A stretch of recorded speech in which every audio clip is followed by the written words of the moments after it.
Jelly Diaz, Ever Giovanni, Lilia Gonzalez, Nazaria Sanchez, and Tania Reyes. Good afternoon, everyone. Well, first of all, my name is Mario Chavez, and I am Director of English Access here in Mexico. And today, just to tell you a little bit more about myself, I've been into language teaching, especially English language teaching, like around 16 years. The last 7 years, I've been working more on teacher training rather than anything else. Where before we started with these online classes, because these online classes are practically new. In the past, we were using the live classes in different states, in different cities of the country, and right now we are giving these online classes since we know the live classes are not possible because of the COVID-19. And today we're going to be working on this workshop called How to Develop Reading and Writing. This workshop is designed to be given in 4 hours. So we're going to have 2 sessions. Today we're having one session. In today's sessions, we are going to talk about reading and a little bit, probably, if we have the chance, if we have time, we're going to talk about a little bit about writing. If not, writing is going to be everything for the following class. So these 2 workshops at about oral part are designed from our regular training program for teachers based on the TKT certification. The TKT certification is a certification from Cambridge University. So all the material that I'm sharing with you today, all the exercises, all the theory is basically taken from that certification. So just to begin with, I would like to say hello to all of you and ask you if are all of you English teachers? Are all of you English teachers? If you are an English teacher, say yes. If not, say only no. No problem. Yes, perfect. Okay, I see. Ever is an English teacher. Lilia, good. Tania is also an English teacher. All right. Saria is an English teacher too. Perfect. Okay. So as English teachers, well, I see that all of you could identify the chat, and that's perfect. Thank you for using the chat. So as English teacher, usually, hi Fernando, usually what do you guys do when you need to read something in the classroom? Tell me one activity, only one. Don't tell me more. You can write it down, or right now I'm going to activate the microphones. If anyone has a microphone right now, the microphones are activated.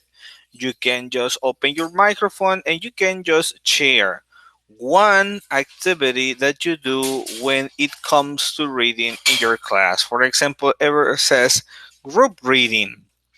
Hi, Noemi. Hi. Okay. Group reading, nice activity. Does anyone else have another activity? Group reading, previous talk about the reading. Good, good. To set the scene, to lead in about the reading. Good. Reading the dialogues. Good, good. Good. Those are all good ideas. Any other?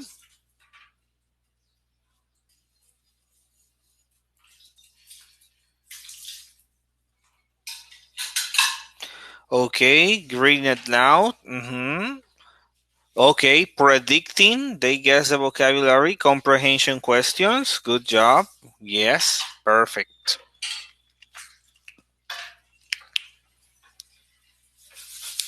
All right, all right. Perfect. I see that some people still writing. Okay, looking for unknown words. You mean that probably you tell your students to tell you the words that they don't know, right? Reading the dialogues. Good. Okay. Perfect. Perfect. Excellent, everyone. Oh, we have here summaries too. Great job. Well, tell me if this is familiar to you. Tell me what? Para paraphrase. Oh, right. Paraphrasing. Okay. All right. Paraphrase something you mean, right? Excellent. Excellent. Thank you very much. Okay, please, anybody, listen. Okay. One of the things that I'm more into and is to observe teachers, right? I do a lot of teacher observations. I usually go to the classrooms. I usually, when I am in the classroom, I usually observe the teacher's job. I check what the teachers do in the class, and I check that the teachers follow a good sequence for their classes. So, one of these class supervisions that I do, or one issue that I commonly see in some teachers around the country is the next. And please, you tell me if this sounds familiar to you. Listen, usually when I am in the classroom and I observe a teacher, I see that the teachers usually see the reading. Let's say that they have a reading, I don't know, a reading like, for example, this one right here. Mhm. So, what do the teachers usually do? Well, some teachers, not all of the teachers, but some teachers usually do what you guys just said. Previously, they have a mini conversation with the students where probably they have an storytelling, or probably they only have a lead in, they have a brainstorming, like they do an activity to set the scene. So the students get to think about the topic. The students get familiar with the topic. So the students start thinking about what the reading is going to be about. Okay? So after the students have a whole this conversation and set the scene and are more into the topic, then it comes to the task, right? And what does the teacher usually do? Well, the teacher usually do what you guys just mentioned. They have some reading it loud, right? Or individual reading, right? Or reading in silence. For example, usually the teacher says something like, okay, today we're going to read about future college students and employees. Beware. Clean up that digital dirt now, right? And then the teacher says, okay, Fulanito, for example, they say, okay, Fulanito, please read the first paragraph. And Fulanito starts reading the first paragraph, right? And whenever it comes to a point, or whenever it comes to a mistake, right? So Fulanito makes a mistake in pronunciation, or probably Fulanito doesn't give the correct intonation, or probably Fulanito reads too slow or too fast, the teacher gives feedback. Right, the teacher tells Fulanito, "Well, okay, Fulanito, you don't say it that way. You say it this way, right?" Or sometimes the teacher doesn't give feedback right away. Sometimes the teacher waits until Fulanito finishes and then he gives feedback about all the mistakes he made. Or he sometimes waits for all the students to finish and gives feedback about all the mistakes they made, or the most common mistakes they made. So Fulanito finishes and then Sultanito continues, right? The second paragraph. And then Pereganito continues with the third paragraph. And so the majority of the students happen to read. Some of them read, some of them probably cannot read at that time. Sometimes the teacher tells, okay, we're going to read all together. And the teacher says, okay, all together repeat after me. When a student, teacher, math, blah, blah, blah, and everybody starts reading, right? Or sometimes he says, okay, this line reads, and now this line reads, right? And they read in turns, right? Instead of one person, okay? Now, by the end, when all of them finish reading, or when they finish reading it now, sometimes the teacher doesn't ask the students to read it now. They tell them to read in silence. And then when they finish reading, the teacher usually asks, hey, is there any word you don't understand? And the students start asking questions. Sometimes they ask questions, right? Sometimes they don't ask any questions. Sometimes they just like keeping going. They say, no, teacher, we don't have any questions. And the teacher asks, right? The teacher checks understanding and asks some questions to the students to see if they understood everything, every single word. And then finally, the students make a test. They make a test about the reading. Probably is a comprehension test. Probably is a task that is in the book. For example, here we have in the space some test in the book, right? And then boom, that's it. And then move on to the next page. It does this sequence of class sounds familiar to you? Does this sound familiar to you? The activities I just mentioned, do they sound familiar to you? Yes.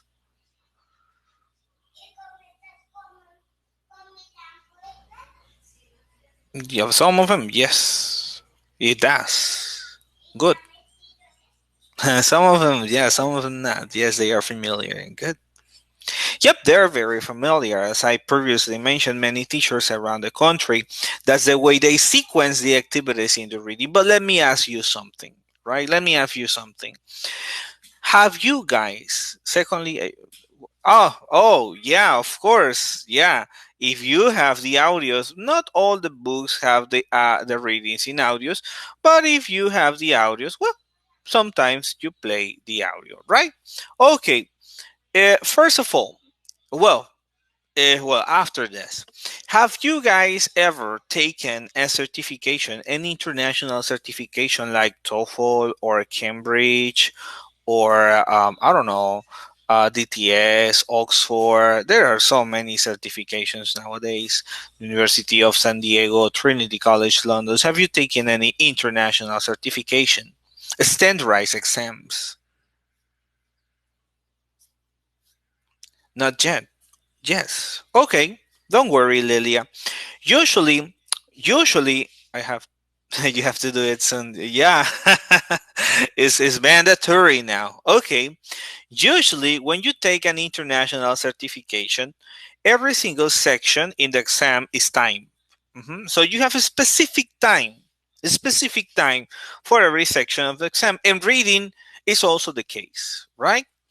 I have the TKT. Well, unfortunately, the TKT doesn't have is not sorry. The TKT is not in order to measure your ability or your skills in language, as you know, your level.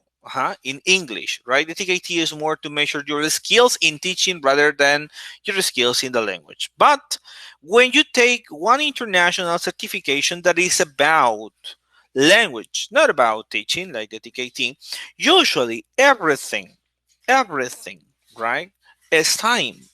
You take the listening part and you have a specific time for that. You take the grammar part or use of English and you have a specific time.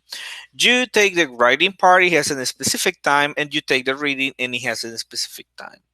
So the majority of what we do in English Access is precisely that English certifications, right, for teachers, for the students. And let me tell you that most of the times, students have a very difficult time in reading, right? Very difficult time in reading. And you know why? Because sometimes what the students mention about TOEFL certifications, Cambridge certifications, the students sometimes mention that the time is not enough, that they couldn't finish the exam because the time was not enough. And that the last questions they ended up answering, like the Tin Marine or Iminamino or etc., guessing, right? Because they couldn't finish and the time was not enough. And this happens because the students lack of strategies for reading.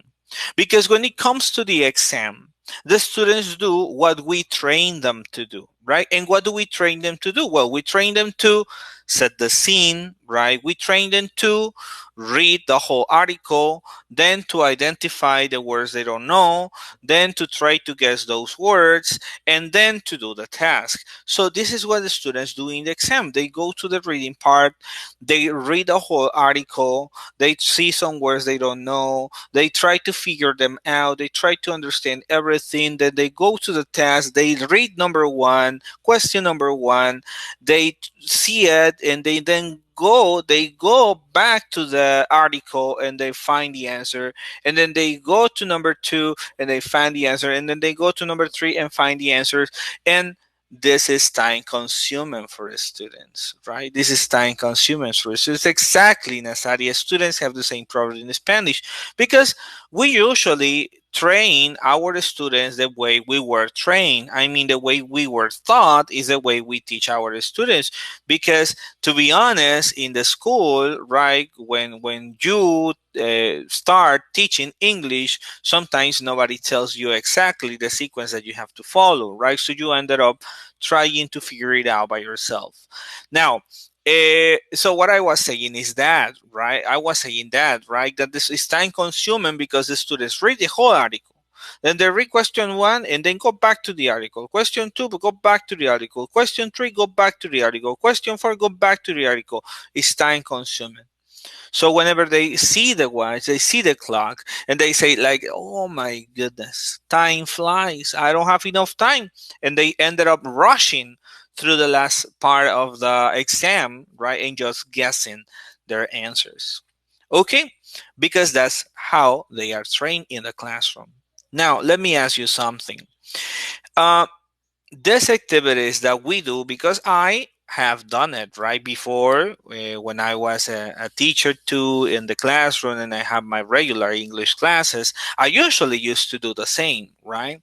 But when you focus, when you have a group, right, in your group, and you have a reading out loud, and you listen to your student and you give feedback about the mistakes they make, what is the main purpose of that activity?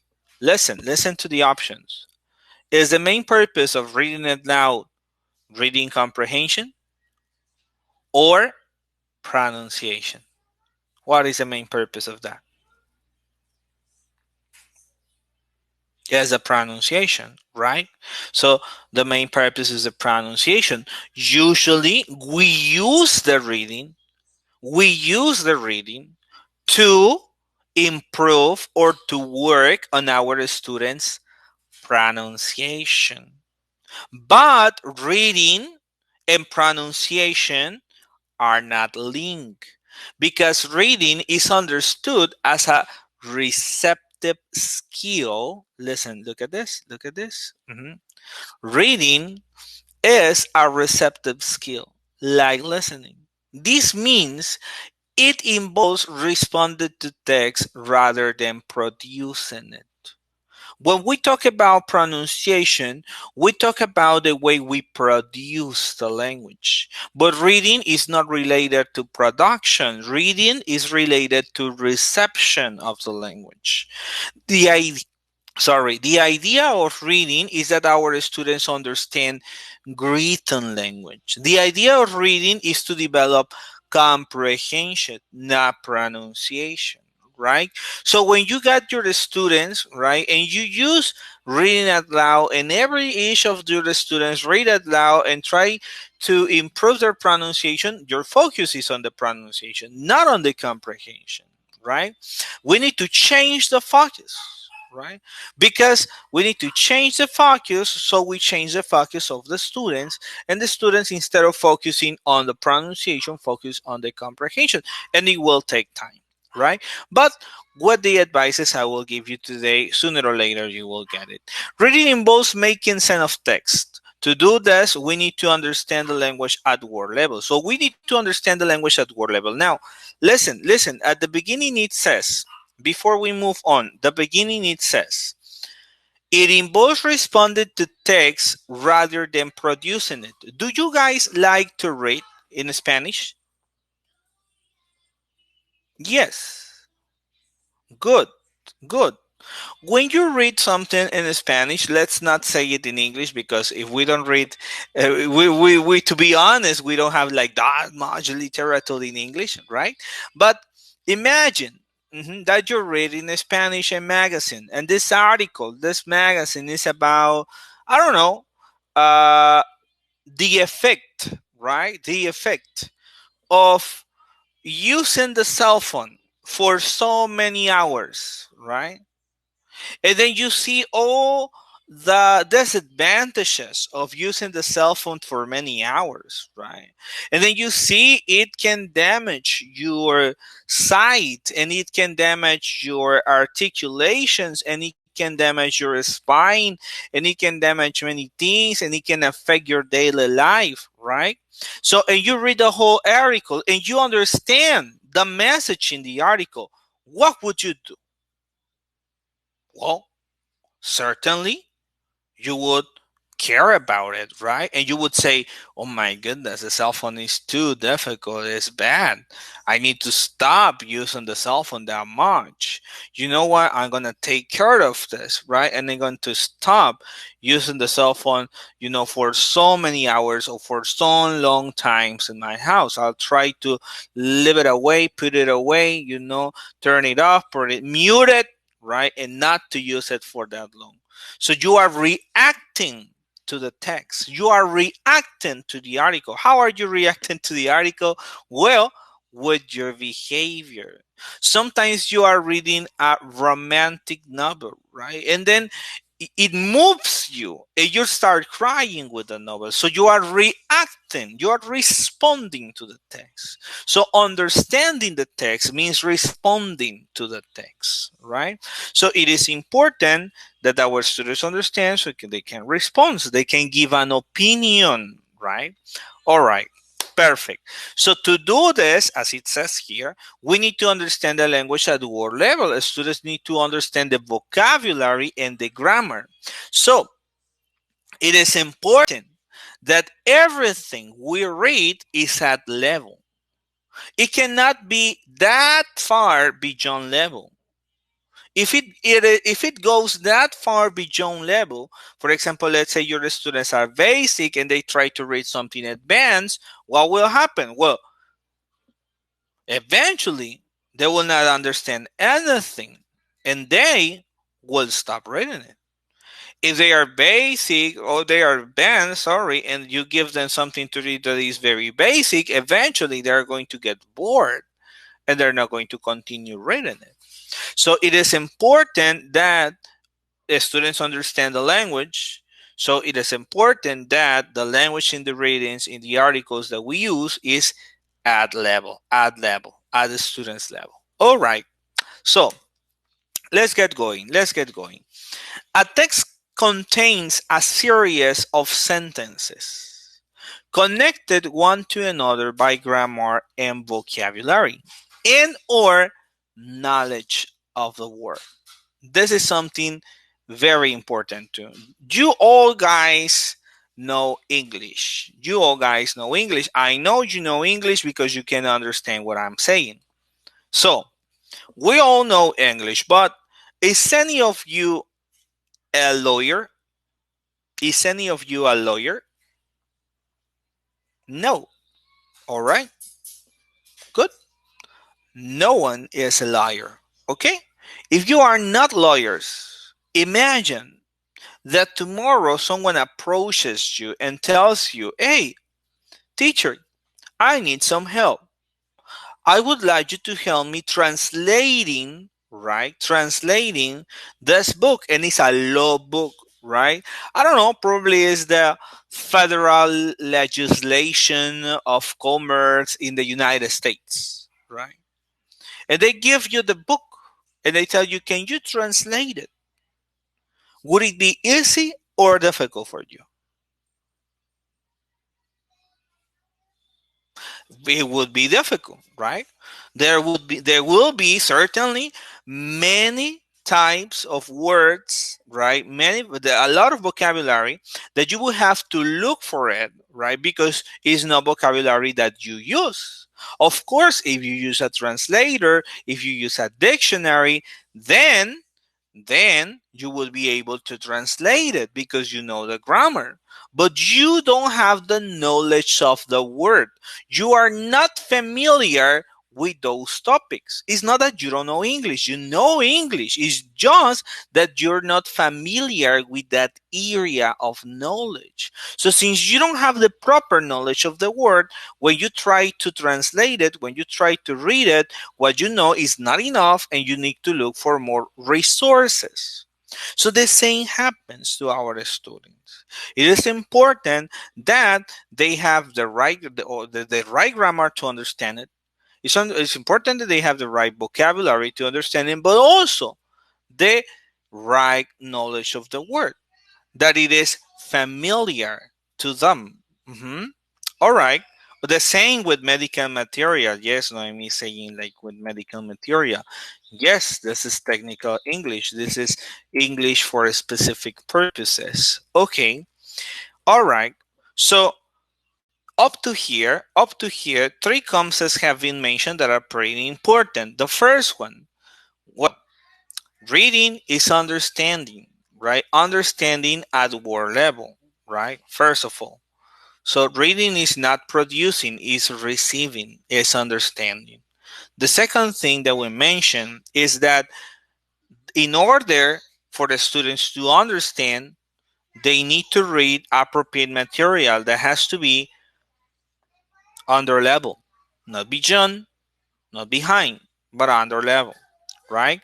And the third thing is that the students need to have the right knowledge of grammar, vocabulary, and of course, the knowledge of the word. Reading involves understanding the connection between sentences, right? Understanding the connection between sentences, right? Probably every single sentence by itself is correct. But when they are connected, there are some cohesive devices. Cohesive devices. Let me write here. Let me write it here. Okay. Cohesive devices. Mhm. These cohesive devices are called also conjunctions or connectors or speech makers.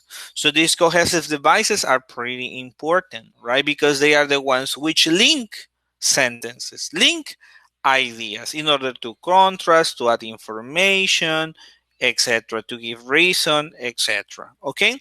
So it is important that our students know cohesive devices. Actually, probably today is not going to be enough time, but for the following session, we're going to talk about cohesive devices because we are going to use it in writing. Okay?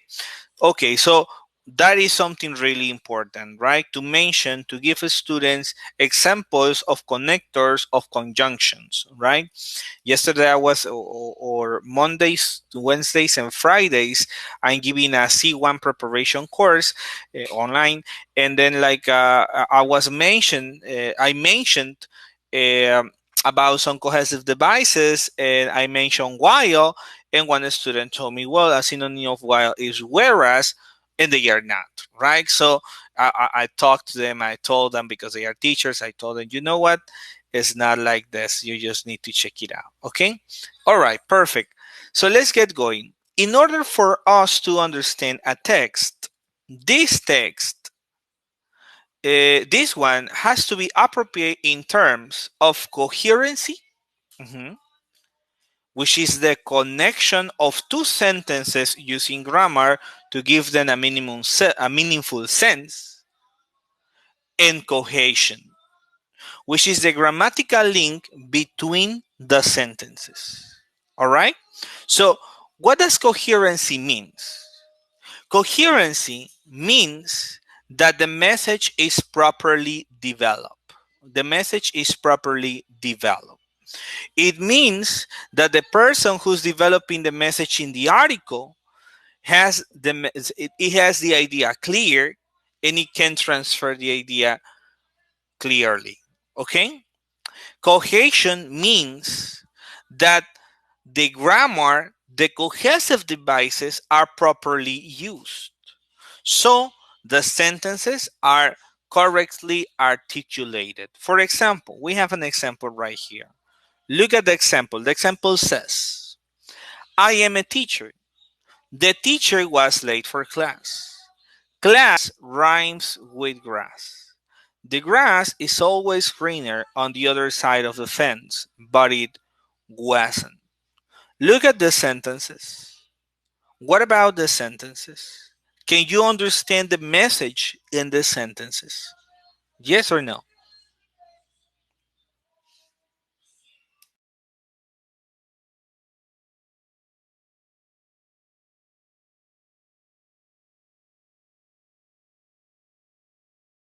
Tell me, what is the message? Because I honestly cannot understand it.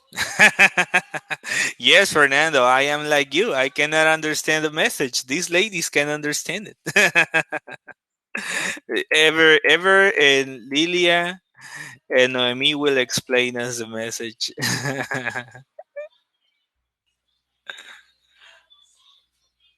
What is the message then, ladies and gentlemen?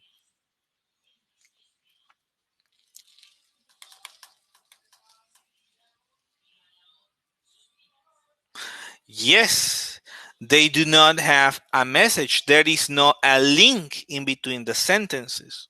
So this paragraph is cohesive, right? But it's not coherent, right? So coherency means that you develop your message. Cohesion means that you develop grammar, right? So it is cohesive because it has good grammatical link, it has correct use of the punctuation codes, but it's not coherent because there is no a meaningful sense. It's not giving a clear message. Mhm. Sometimes when our students write something, right, it is like this, right? It is like this. Our students write random sentences that are cohesive but are not coherent because they don't express a message. And sometimes it's the opposite, right? They develop the message, but they made a lot of mistakes, right? All right, perfect. We as teachers are trained to understand this type of activities, and we know our students, and we sometimes predict what they are trying to say, but it's not that everyone can do it. Okay, now listen. If you want to develop reading comprehension, how can you do it? Well, you need to focus on the soft skills. For example, imagine that you want to build, let's say that you want to build a house, right? You want to build a house, right? And then you have the house and you have all the resources to build a house. And you also have the knowledge on how to build a house, right? But you start building the house, you start building the walls, right? And then you haven't finished building the walls when you go and you start building the foundations and the bases. And you haven't finished that when you go and try to start painting the columns. And you haven't finished that when you go and try to I don't know, start setting the electricity, right? If you start doing different things at the same time, probably the house will not end up well, right? So it is important that if you want to develop reading comprehension, you focus on one of the sub skills at a time. Is narration without connector or what? I'm sorry, Nesaria, I couldn't understand your question. Okay, I couldn't understand your question. Okay, if you can send me your question again, it would be better. Okay, so as I was saying, it is important that we focus on the sub skills of reading, but that we focus on them at what time? At a time, right? At different moments of the class. And what are these sub skills? Look, if you focus your attention on the sub skills, it will be easier for you and for your students to develop comprehension. Learning to read involves how to handle different types of text. The reason for us to read influences the way we read. The soft skills we use for that, like, and here we have some of the soft skills. Now, these soft skills that we have over here, sometimes we think that they are used only in the classroom, while it's not true. Many of these soft skills, our students use them in the daily life. It's just that they don't notice it. For example, we have the first one. The first one says scanning. What is the same? Reading for specific information. When we scan, we don't read the whole text. We hurry over most of it until we find the information we are interested in. Mhm. Uh, it was about the phrase. Okay. All right, Nazaria. Okay. All right. So, as I was saying, scanning is reading for specific information. Okay. It means that you usually hurry over the text, you check the whole information, you take with your eyes, you check the majority of the information, and you try to find the information that you are interested in. For example, in what situation, in what moments, with what types of text in your life do you think you use scanning? Mhm. Any ideas?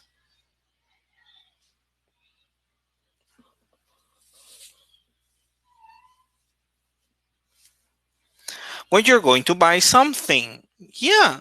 When you're going to buy something, right?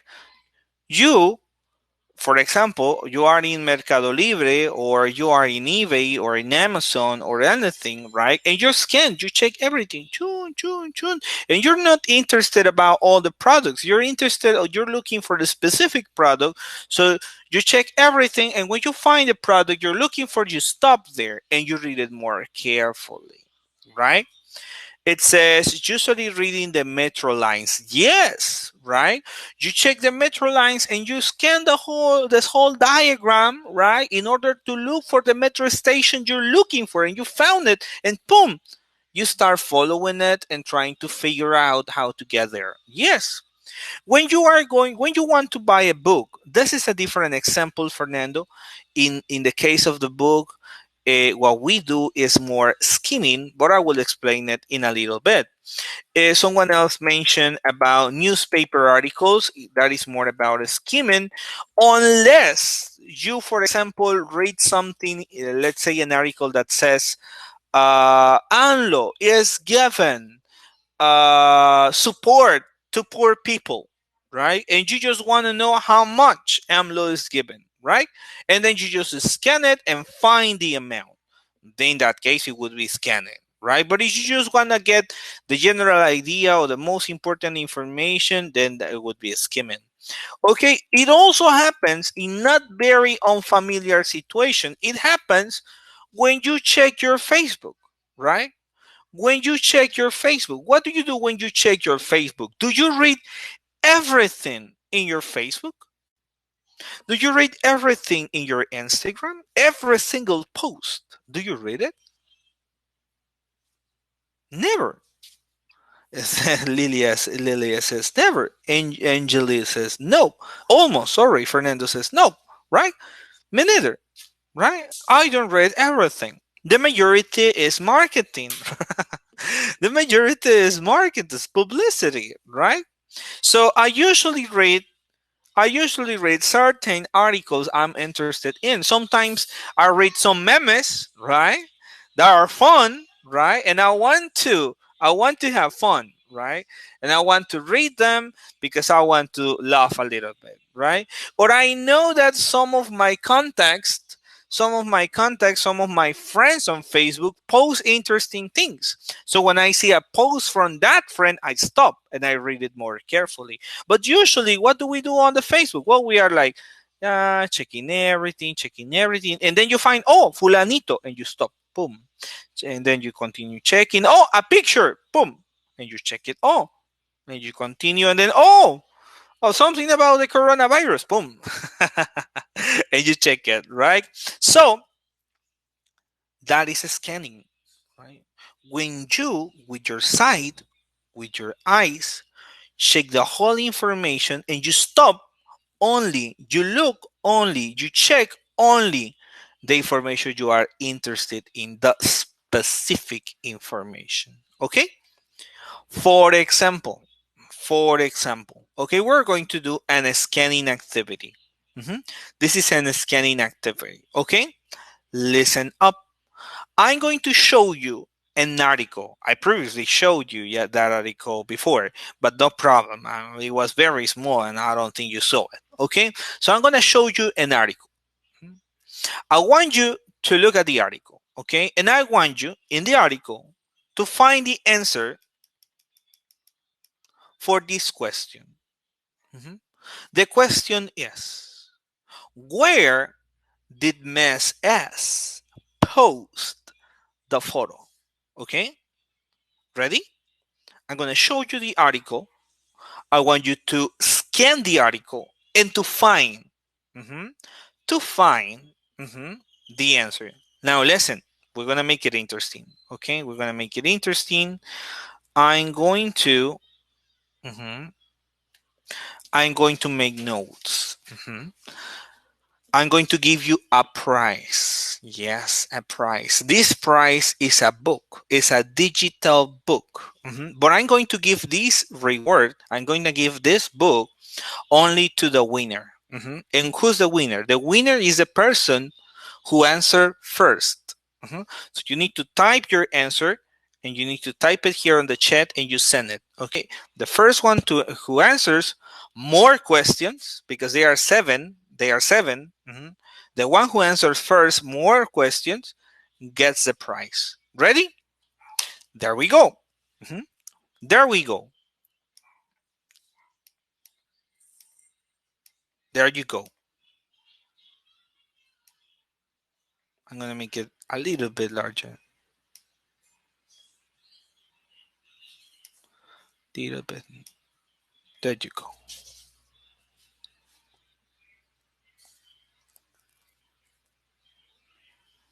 Yes, Tanya. Good. Tanya has 1 point. Yes, good job. Good job, Tanya. From a party. No, the question was where? Where did she post the photo? And it says she posted a photo on the wall of her social network site. Good job. Very good. So she posted the photo. She posted a photo from a party on a social network site: Facebook, Instagram, Twitter. Okay. Next question. Listen. Okay. Well, rate it and listen it. Okay. What did the administration accuse her of? Ready? What did the administration accuse her of? There you go.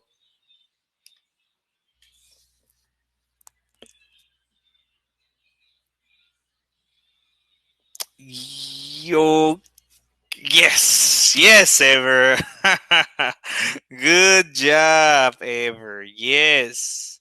They accuse her of and promoting underage drinking. Underage drinking. For example, here in Mexico, you can drink alcohol when you are 18, right? United States when you are 21. So if you are 17, you are underage, you cannot drink, right? So in this case, they accuse her of promoting underage drinking. Okay, cool. Let's go to the next. Okay, ready? What happens when you post a photo? Sorry, you should say a photo. Let me correct it. Uh-huh. When you post a photo, comment or profile, mhm, what happens when you post a photo, comment, or profile? According to the article, what happens? Ready? There we go. Okay.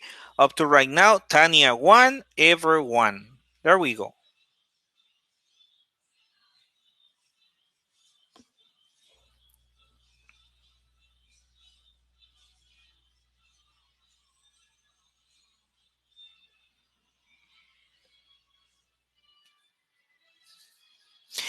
Yes, wow. First, good. Well, like Nicte, you got it. Good job. Okay, the answer is you create an image. Right here it says an online footprint. Yeah, but an online footprint is missing something. It's missing create. It says right here. Mhm. You create an image or an online footprint. Yeah, the key word that you were missing, guys, is create, right? So this point goes for Nicte because it's the complete answer. Okay, so right now Nicte has one, Ever one, and Tanya one. Oh my God, you're so fast. They are, right? They are. They are using scanning. Okay, they are scanning the text. Good job. All right, let's go to the next one. The next one says, who conducted a survey with job recruiters? Who conducted a survey with job recruiters? Ready? There you go.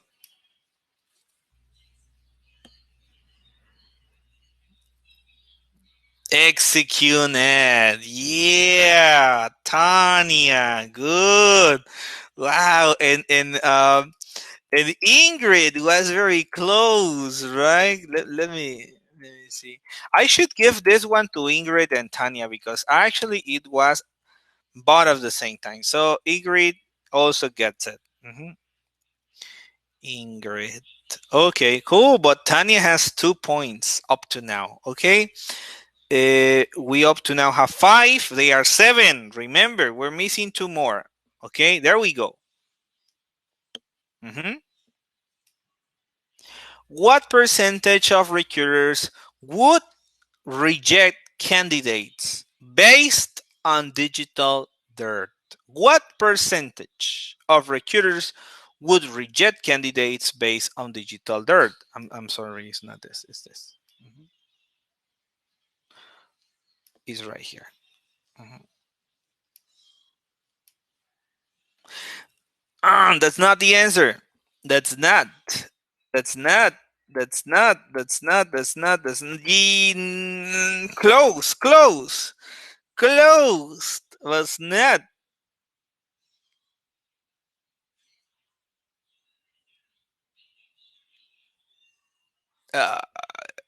15. The 15. No. You need to read more carefully. You are just checking the 83 and a half. You need to try to understand a little bit more.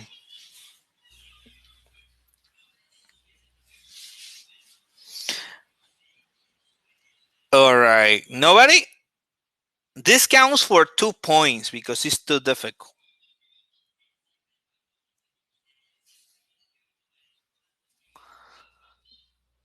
That's difficult. Yeah, I know. It's difficult because you need to understand.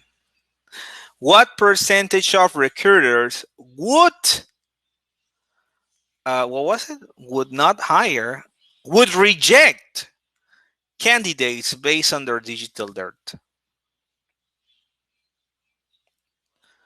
27, 25. No, it's more than that, but it's less than 50, and it's less than 80.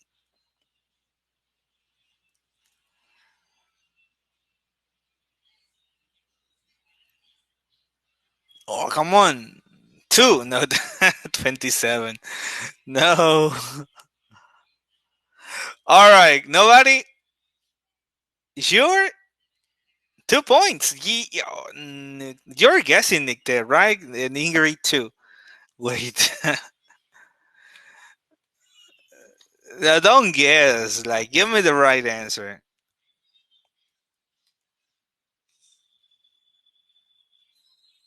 It's right there.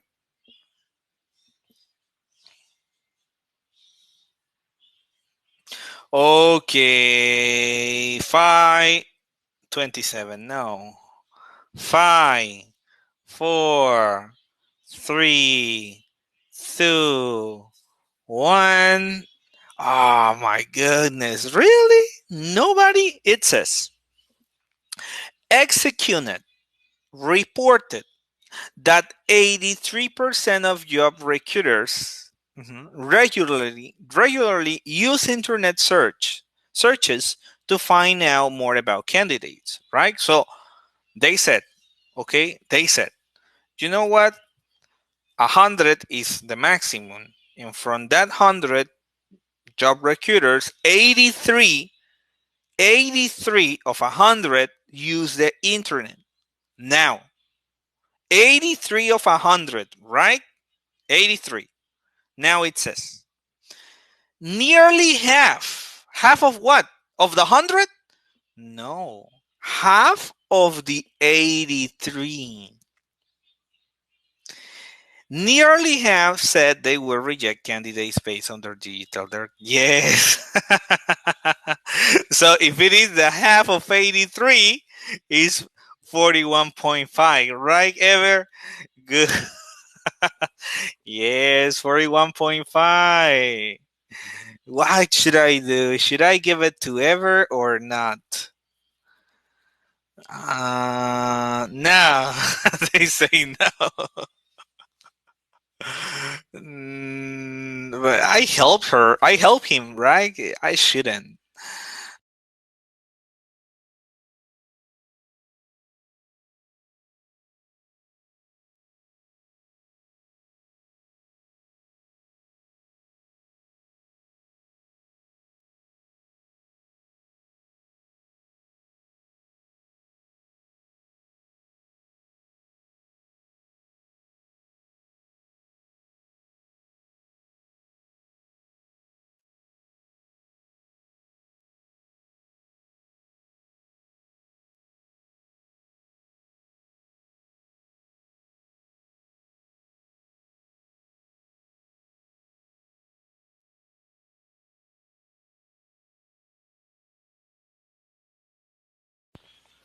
Sorry, everyone. By mistake, I pressed the mute button. By mistake, I'm sorry. Okay, so I guess it's not fair to give you the 2 points ever. So instead of giving you 2 points, I'll give you only I'll give you only 1 point. Okay, so you have two now. You're even with Tanya. Okay. All right. Next question. Listen. Mm, mention one advice to avoid digital dirt. Mention one advice to avoid digital dirt.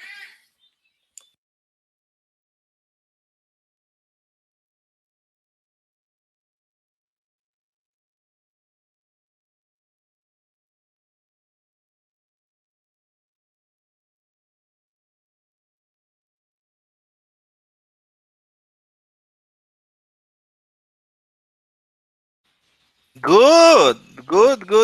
Use professional email address. Jorge Daniel, good job. Okay, Jorge gets 1 point.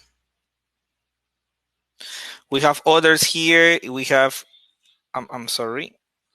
We have others, for example, block comments, writing anything you may regret later. From not appropriate friends, avoid writing anything you may regret later. Good. Okay, so up to now, Tanya, 2 points. Ever, 2 points. Nicte, 1. Ingrid, 1. Jorge, 1. Okay, listen. This is the last question. Okay, is the last one. Sorry, is the last one. No more. Okay, this one is the last one. It counts for two, for 2 points. Ready? There we go.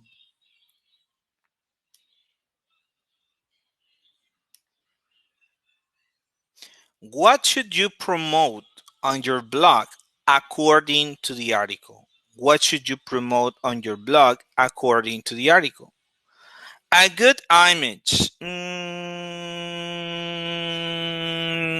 No, because it says according to the article. I need to tell me exactly what the article says. Talents, skills, comments.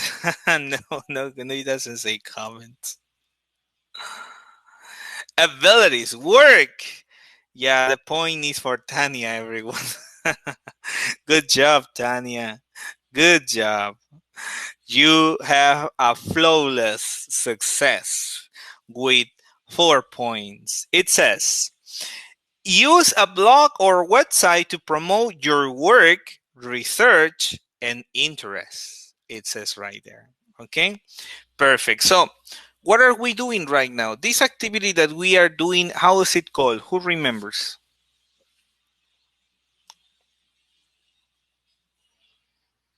Who remembers? Scanning. Yes, that's the name of this activity. Is scanning. Yes, with ing, scanning.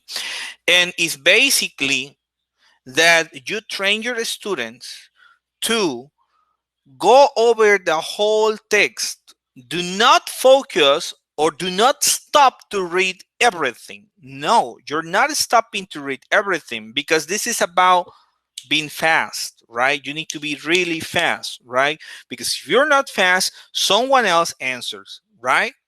So you need to time this activity. You need to pressure your students because if you don't pressure your students when scanning, well, they don't scan.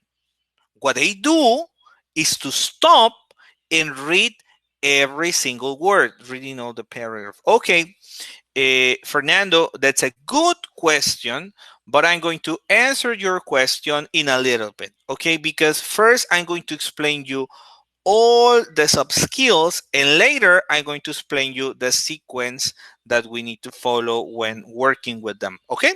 So yes, we are going to read in detail, but not right now. Okay. Now, so this scanning trains your students to go over the text quickly without paying attention to the details, right? They just look for the information that interests them. This is a very good activity, right? Because when you do this, now you guys probably haven't read all the article, but now you have an idea of the article, right? You know that it is about digital dirt. Now you know that it gives you advices on what to do and not to do. You know that it mentions about a problem that a professor had. You also know that it mentions about recruiters using the internet, right, to check or to do some job hunting, right? So you have a clearer idea of it, right, just by scanning it, right? So perfect. Scanning, reading for a specific information. Okay, we have these that I am just mentioning here. Remember, they are all called sub skills, right? So reading is the general skill, and scanning is a sub skill for reading, right? So you have reading, and then you have scanning, which is a sub skill. Okay. All right. Then we have the second one says skimming, and it's not related to drinking chocolate milk or rompope. No. Skimming is totally different, right? Skimming is reading for guests. Do any of you understand guest?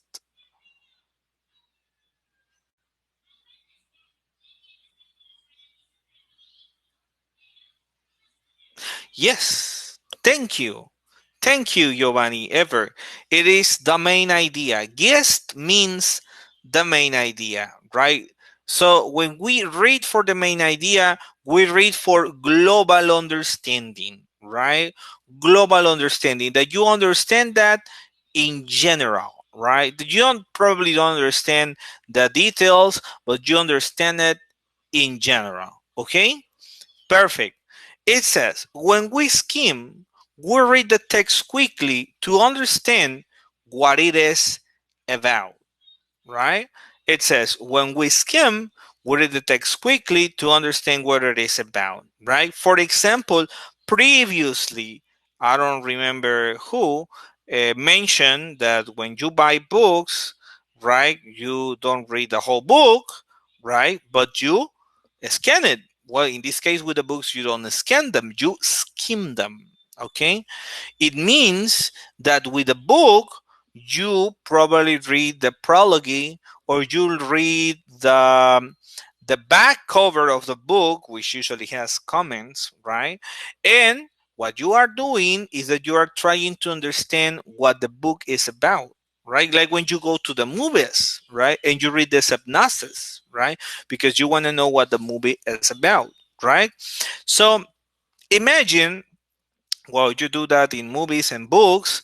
You also do it in magazines. For example, let's say that you are at the supermarket, right? And you are waiting online, right? Waiting for your turn to pay.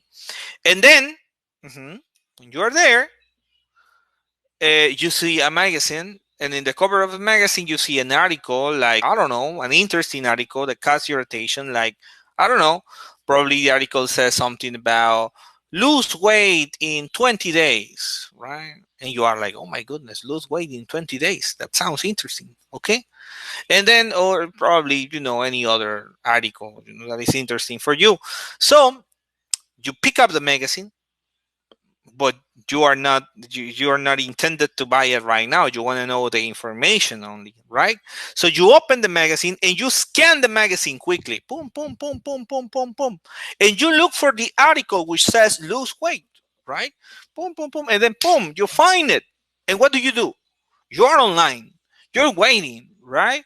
Sooner or later it's going to be your turn, right? So you skim it, right? What does it mean?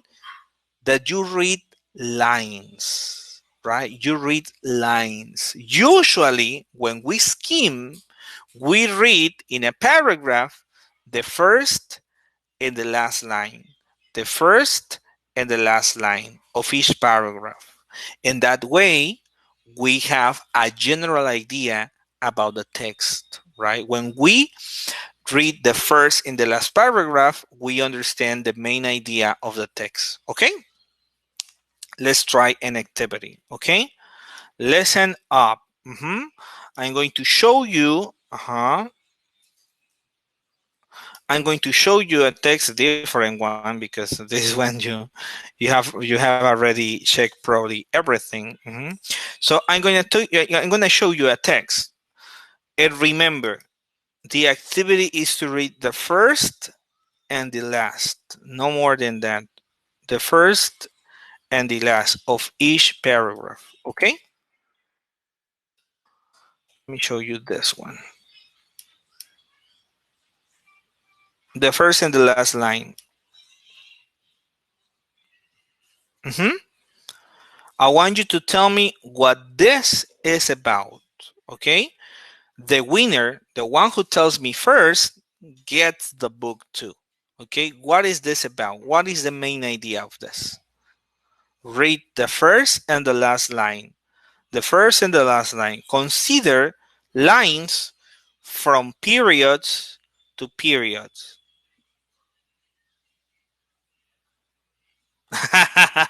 Well, okay, but you read just the title. No, it's not about coffee consumption. You are cheating. You are not even reading the lines. Read the lines because it's not about coffee consumption. Coffee history. You read the line. Have you finished reading the lines? Come on, I haven't finished. Coffee business. You're really bad. You're really bad. Read the lines.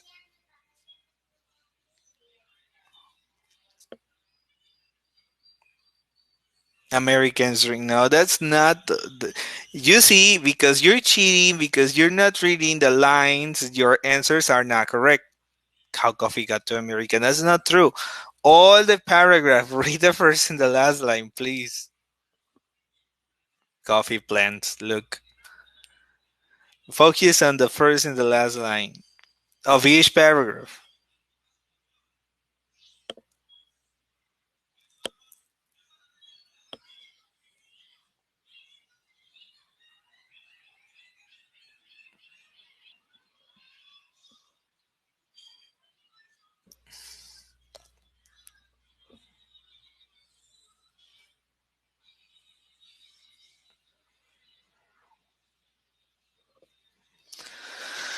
Okay.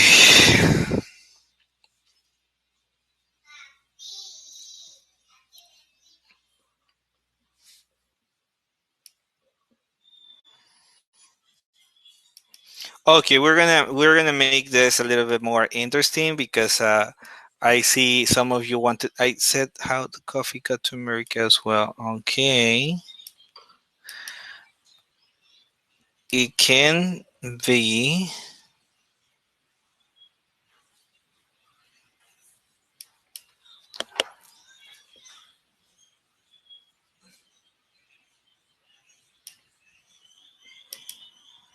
Americans drink coffee. Okay,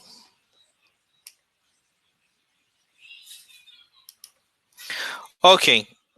Let me make this a little bit more interesting for you. Okay, we're gonna make it a little bit more interesting. Look, because some of you started answering even without doing the activity, and the others were probably got confused.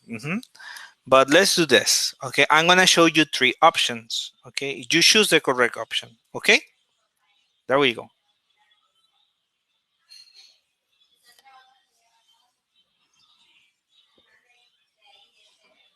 The three, the history behind coffee works expansion. See.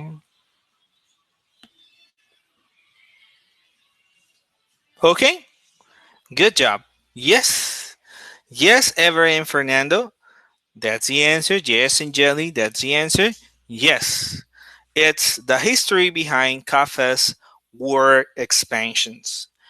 Pretty good. Good job. Okay. You didn't have to read the whole article. You didn't have to look for words you don't know, right? You just read the first and the last line. The first and the last line. Probably you can say a study analyzing coffee consumers only by the title, but that's not. Probably you can say facts about coffee system, but that's not. The correct answer is letter C, right? Which is the history behind coffee's work expansions. This is the right answer. Okay, good job. Yeah, that's a mistake that we sometimes have. Okay, so a book, an extra book forever. Good job, Ever. Good job. Okay, so this activity was, who remembers? Skimming. Perfect. Thank you. Thank you, Ever. That's the name of the activity. Skimming. Perfect. Good job. Okay. Now, so far we have seen two soft skills. The first soft skill was scanning, and this soft skill is skimming, right? Scanning, we previously said, you go over the text, you find specific information. With the skimming, you try to get the general idea. Okay, great. Now, mhm, let's go to the next. The next one says, it says, reading for detail. This reading for detail is what we usually do in the classroom with our students. It says, reading to get the meaning out of every single word. Is when we read every single line, every single word, every single paragraph. If we don't understand something, we Google it, we ask the teacher, we check the dictionary, right? We want to understand every single word. We don't want to miss anything, right? We usually do this, well, when we are translating, of course, but we usually do it when we are studying, right? When you're studying something, right? You want to get, you want to be ready for exam, right? Well, then you want to understand everything, right? And then you read for detail. Also, when you read a book, just to know, is that a bad strategy to use in class, like too old fashioned? It's not that it's bad, right? It's just a different soft skill. And in a little bit, just give me a minute to finish, or well, some minutes to finish all the soft skills. I'll explain you the sequence, right? But it's not that you shouldn't do it, right? It's not that. Okay. All right.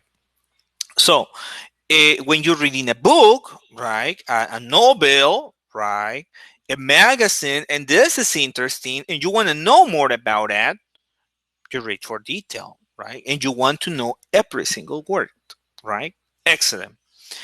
Then we have inferring attitude.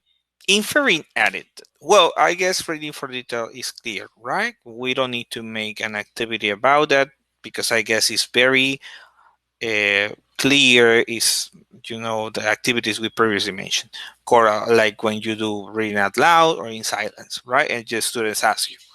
Okay, inferring attitude. Inferring attitude is when we read to understand the point of view of the author, right? Sometimes, right? When we read something, right? We read an article or we read an essay, right? And in this essay, the author of the text is giving his opinion about a particular subject, any subject. For example, let's say that today, right, you're reading about the strategies AMLO is using against the COVID-19 in Mexico, right? And you read it, and you at the end ask your students, hey guys, do you think the author agrees or disagrees with our president? So what do the students need to do? They need to find in the article, right? They need to find in the article, well, statements that can tell them whether the author agrees or disagrees, right? And probably you would ask your student, how do you know? How do you know he agrees? Or how do you know he disagrees, right? And the students would look for statements, ideas that can support their attitudes or the author's attitude, right? So that is inferring attitude, right? It's like reading an opinion about something, check the point of view, you agree or not. Yes, exactly that, right? It can be attitude or it can be also mood, right? Oh, well, when you are with basic students, it's difficult that they read political English, right? Because they would not read that. Probably with basic students, you'd read a conversation between a mom and a daughter, right? And you just tell your students, is the mom angry, happy, sad? Mhm. Are they arguing? Is the daughter happy, right? How does the mom feel about the daughter? How does the daughter feel about the mom? Mhm. It's just a feeling, right? The emotion. It can be also inferring attitude. Now look at this. You see, scanning, skimming, reading for detail, and inferring attitude. They are four, and all of them, the four of them, are usually used in our daily life. We can find examples in our daily life where we can easily use these four soft skills. But it says we can also use reading for teaching purposes. It means that we can also use reading when we are in the classroom. Mhm. For specific teaching purposes like extensive and intensive reading, for example. Mhm. For example, mhm, this article right here, this article right here is part of a book, right? And when I use this article as part of a book, usually, you guys tell me because you are teachers, usually the vocabulary in the article is related to what? Well, it's related to something students previously saw in the unit, right? It can be that option, or it can be that the article is presenting new vocabulary and grammar that the students are going to work on in the following page. Mhm. The readings in the books are not authentic. They might look authentic, mhm, very authentic, but they are not authentic. When someone puts a reading in a book, is for an academic purpose. Is because they either want the students to practice what they saw, or they either want to present the students new grammar and vocabulary. Before the grammar. As I previously mentioned, Fernando. Yes, as I previously mentioned, to present grammar or vocabulary or to review grammar or vocabulary they saw. Usually that's the purpose of the reading, right?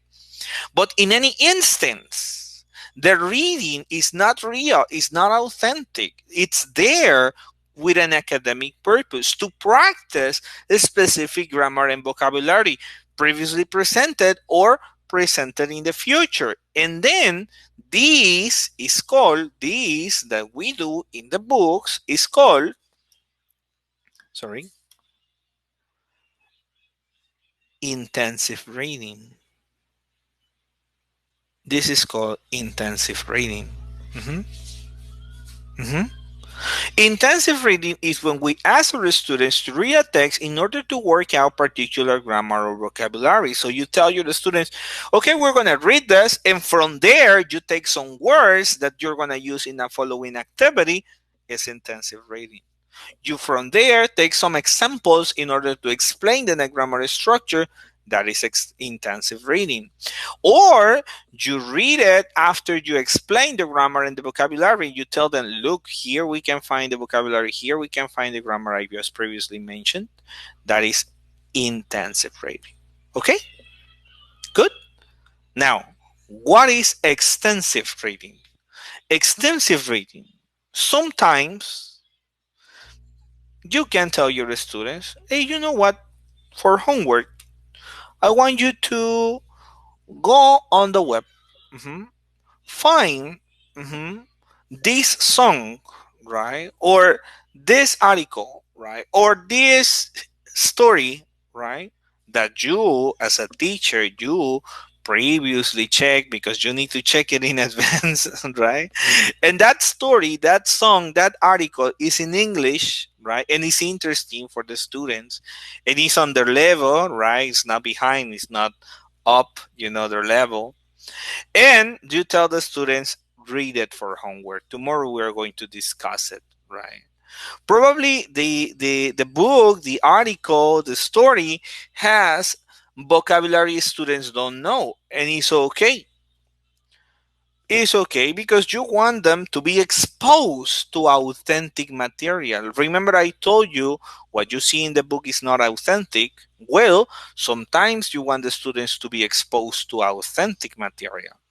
And when you expose them to authentic material, to practice their comprehension, to increase their vocabulary, that is called extensive reading. We usually do extensive reading, right?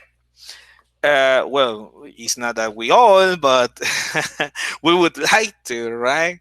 For example, if you're gonna look for something, or if I'm gonna look for something, an article and information, instead of looking for it in Spanish, I look for it in English. Then I'm practicing my reading. It's not precisely because it's homework or it's related to a topic I'm looking at the class. It's just because I'm practicing my reading. I'm increasing my vocabulary. That is extensive reading. Mhm. For example, some books, not all books, but some books have readers, right? Some books have the student book, the workbook, I don't know, the grammar book, and the readers, right? And the readers is a short novel, is a story, is a comic book, right? That the students have to read at home, right, by themselves, just to practice the reading. That is extensive reading. Mhm. It's okay? Is it okay? Yes? Yes? Yes? Can you mention can you mention the difference between intensive and extensive? Can anybody do it?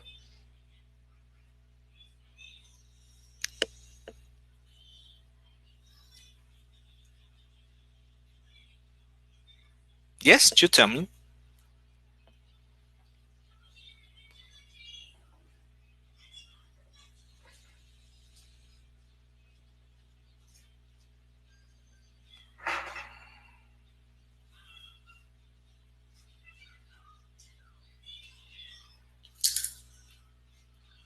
Yes.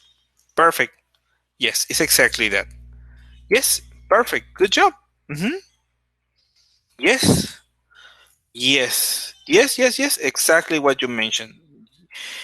Well, Lilia is more like extensive is real, intensive is academic, like your classmates just mentioned. Yes, yes, Lilia. Intensive is more particular. Yes. Yes, extensive are text articles, etc. Yes, intensive in textbook. Yes, yes, yes, etc. Yes, all those. Yes, good job. Mhm. Great. But what?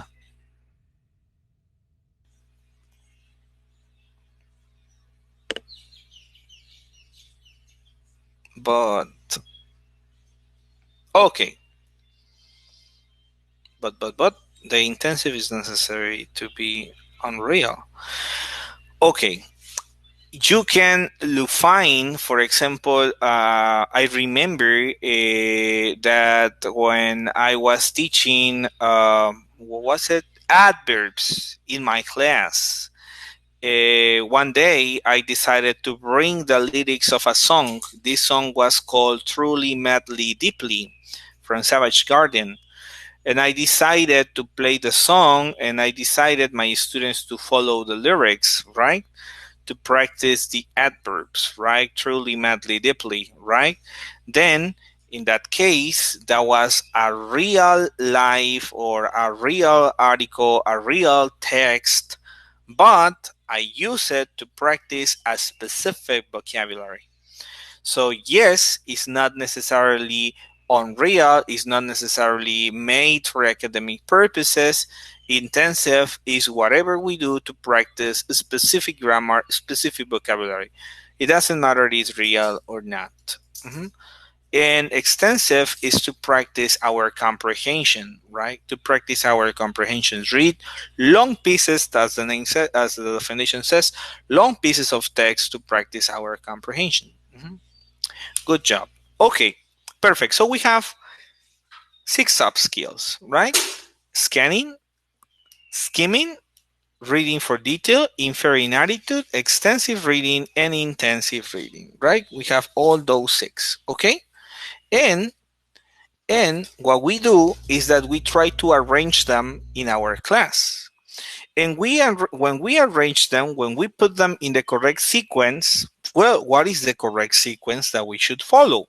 Okay, this is a methodology. Okay, this is a methodology. A methodology is usually where we have a workshop about methodologies, and when I give this workshop about methodologies, I usually tell the teachers, imagine when you cook, right? When you cook, you need a recipe, right? You need a recipe, and the recipe is the steps that you follow in order to make the dish, in order to prepare the dish, right? Well, in the classroom, the recipe is the methodology, right? A methodology is that it's a set, a sequence of activities, of techniques, of strategies that you put in a certain order in order to achieve a goal, right? So this methodology that I'm going to share with you today, methodology, is called skills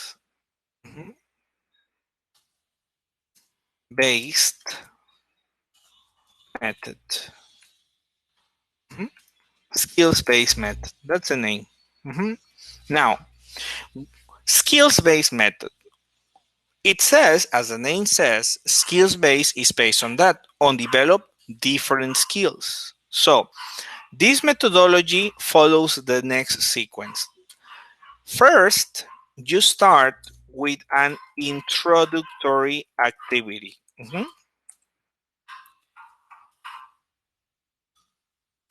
Now, you have 3 types of introductory activity: warm up, lead in, or icebreaker. Mhm, mhm. So the first thing you do is that you start with an introductory activity. It can be a warm up, it can be a lead in, or it can be an icebreaker. A warm-up is an activity that you do to energize your students.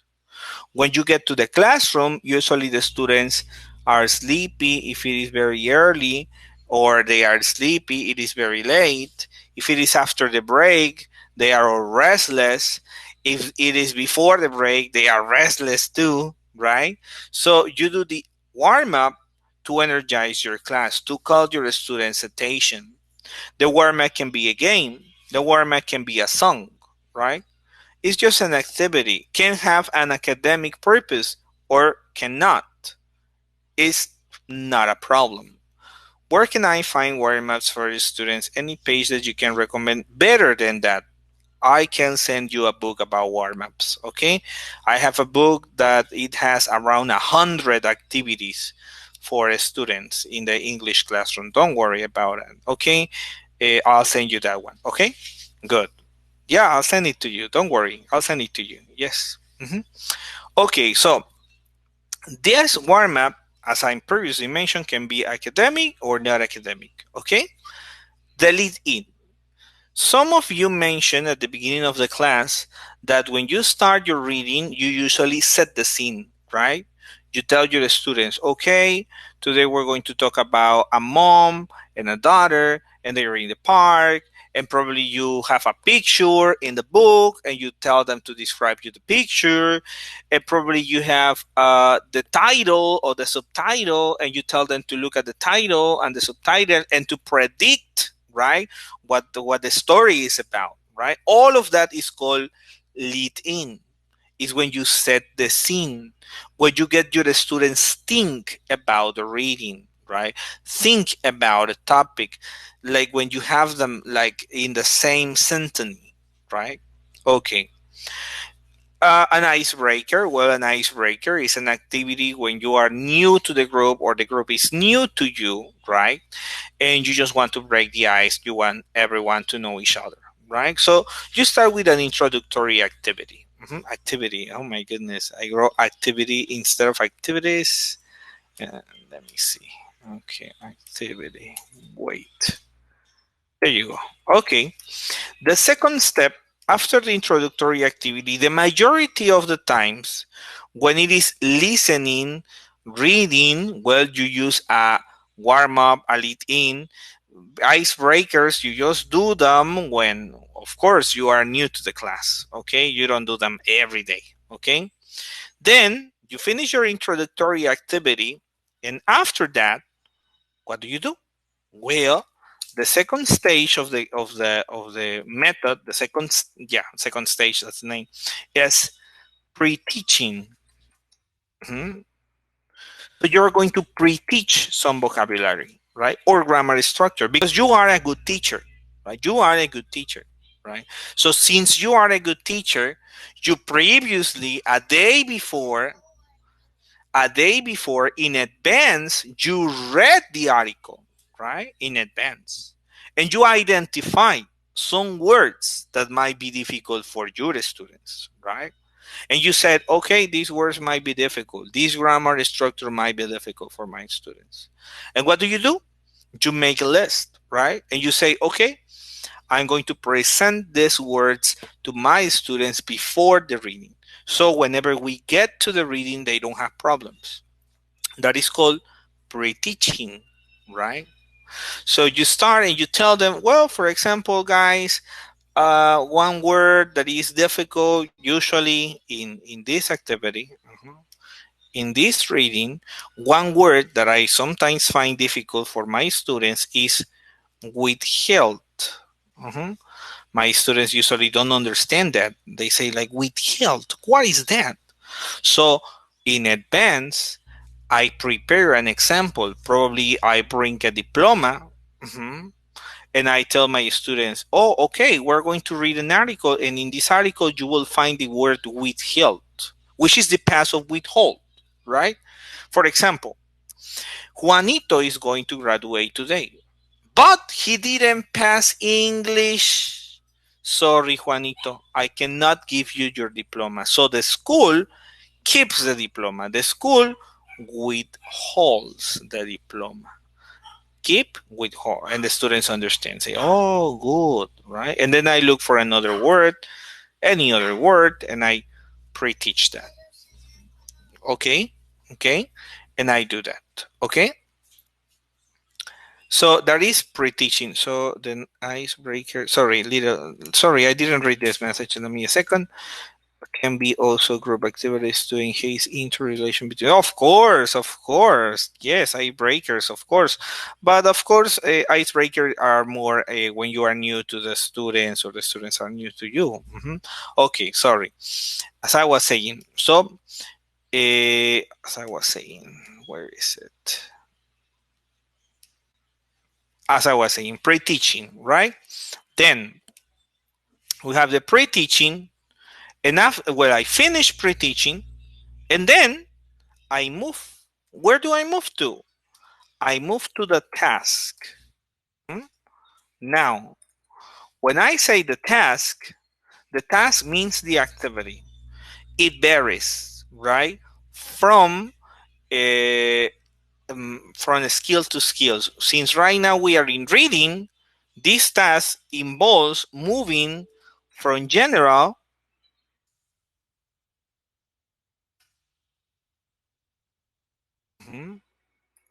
to detail.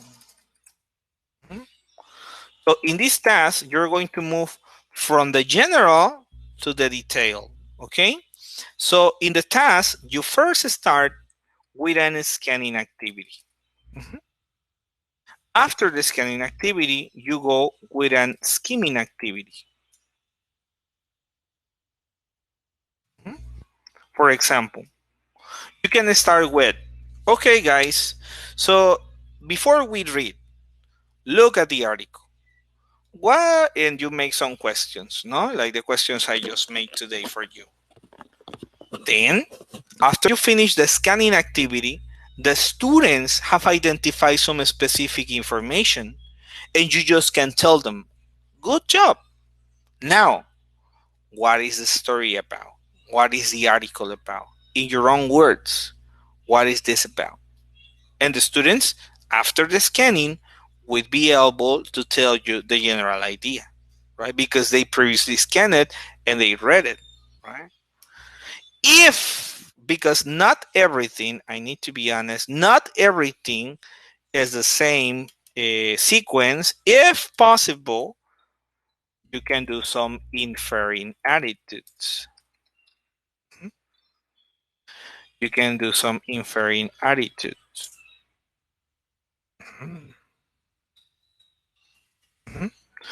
But as I previously mentioned, probably the article doesn't have any attitude or any opinion towards the topic. Probably the article is just an article that the one we saw previously. And then after inferring attitude, you go for reading for detail. Mhm. So you start with an scanning activity, you go for an skimming activity, you go to inferring attitude, if possible, and then you go for reading for detail. So once the students have a scan, once the students have skim, now, okay, everyone, perfect, good job. Now let's read it. But you don't need to read it out loud, right? You can read it by yourself, okay? Read it by yourself and tell me your questions. Or you can read it out loud, paragraph by paragraph, and the others follow it and tell me your questions. So, as I previously mentioned, it's not that you don't read for detail, it's just that you start with scanning and skimming and then you go for detail. This way you develop comprehension, right? Because in scanning and skimming, you work on understanding, on comprehension, on inferring, guessing meaning, right? And in reading for detail, well, you're working on a specific vocabulary, right? Avoid focusing or avoid paying attention to the pronunciation and focus more on the comprehension. Then after you finish this, oh sorry, Fernando says, in case there is a dialogue, we can do the inferiority. Yeah, some dialogues. With some dialogues, you can do inferiority. It's not like with everything, but with some of them work with inferiority. Okay. Then after you finish reading, which here you're developing comprehension, the number 4 would be exactly that. The comprehension task. The comprehension task is an activity where the students need to demonstrate they have understood. Now, understanding and showing you have understood is not the same. The comprehension task should be lighter in the language than the language in the text. For example, some good idea, like if you do open questions in the comprehension task, well, probably what the students would do is just to copy and paste or to copy and write, right? So the comprehension task would be better multiple choice questions, would be better true or false, would be better ordering or ranking or sequencing. Ordering, for example, what happened first, what happened later, what happened last, right? Or ranking, put them in the order of importance, or sequencing. Okay, what is the correct sequence of the story, right? So that is a comprehension text, true or false, right? Matching. Okay, that would be a good comprehension task. Open questions sometimes it's not, because sometimes they just look for the words, they just do some scanning and they just copy literal what they see, and sometimes they don't even understand what they see, or they don't even read and they just copy. Okay. And finally, well, the last stage of this method is the post task. Mhm. And in the post task, what the students usually do is to personalize it. Mhm. Personalization. What is personalization? Personalization is that students, what they read, they take it to the real life. You ask the students for their opinion. So, what about you, Fulanito? What do you think? In your opinion, is this right? Is this wrong? Has this happened to you? What happened? What did you do? Right? So they tell something about themselves related to the reading. Mhm. That's the post task, right? Or work in pairs. Work in pairs. Tell your partner something that happened to you. Okay, tell your partner any situations that was similar, mhm, or something like that. Mhm. This is commonly the sequence that we follow in a skills-based method. We start with introductory activity, we go with a pre-teaching, then we go with a task, which is scanning, skimming, reading for detail, if possible, inferring attitude, for in general to detail. Then you do the comprehension task, and then you will finish with a post task. Over there, what you are developing is reading comprehension. So when the next time your students go to the exam, they know that first they need to scan. So they go first to the question, they scan it, and they look for it, and they find it. If they cannot scan it, well, then they continue to the next question and they try it.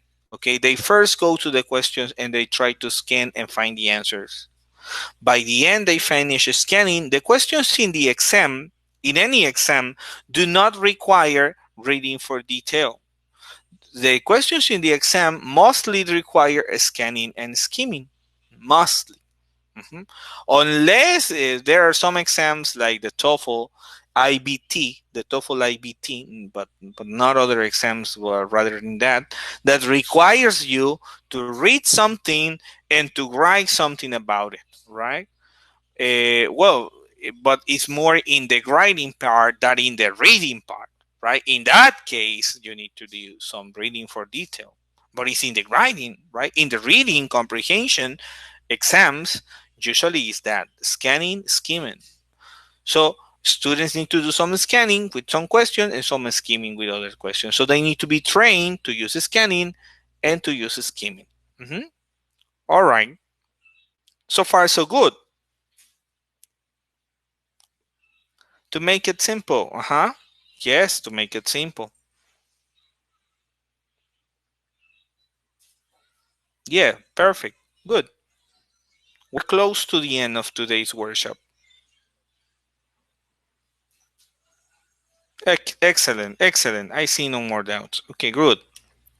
Okay, very close to the end. Okay, we're going to finish.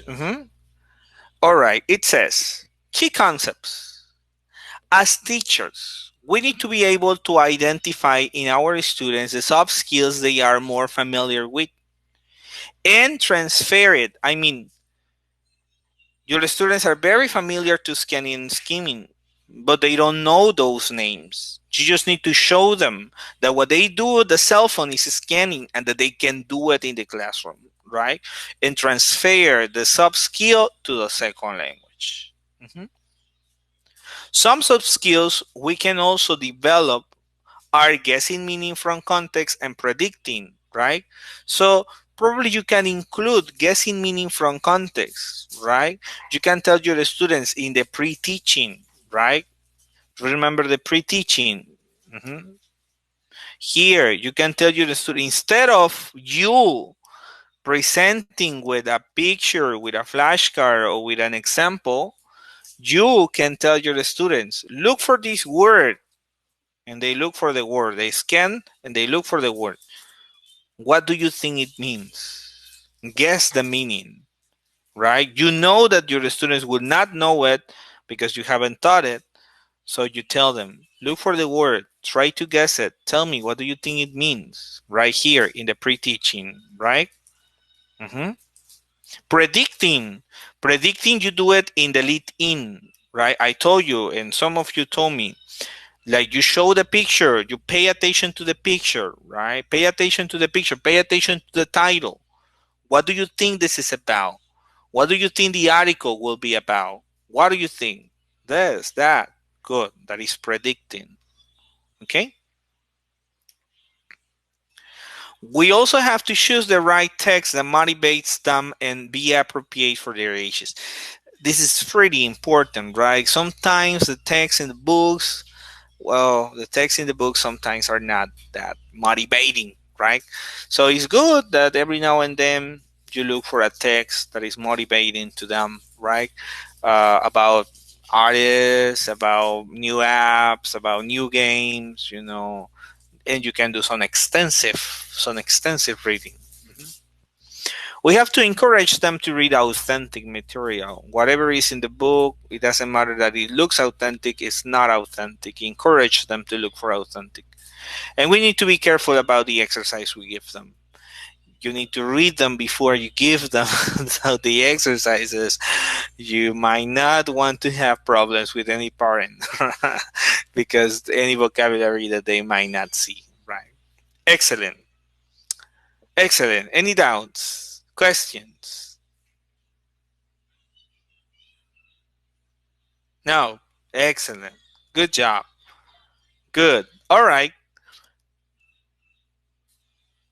I think it was very clear. I think it was clear, says Ever. Great, thank you. And Angeli says, no, excellent. Okay, before we leave, very quickly, before we leave, tell me something you learned today. Something, one thing, anything, something you learned today. Can be a word, can be a strategy. What? One thing that you are taking today from this workshop. The order, good. The sequence, right? Thank you, Fernando.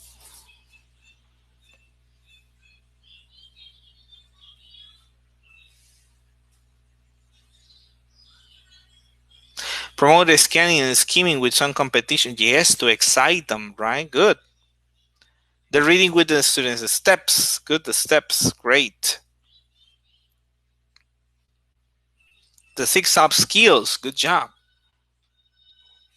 It's reading activities. Important recognize the reading sub skills. Great. Great. Thank you, Lilia. Jorge, thank you very much. Some mistakes in that subject.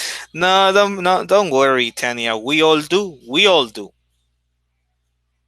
Okay.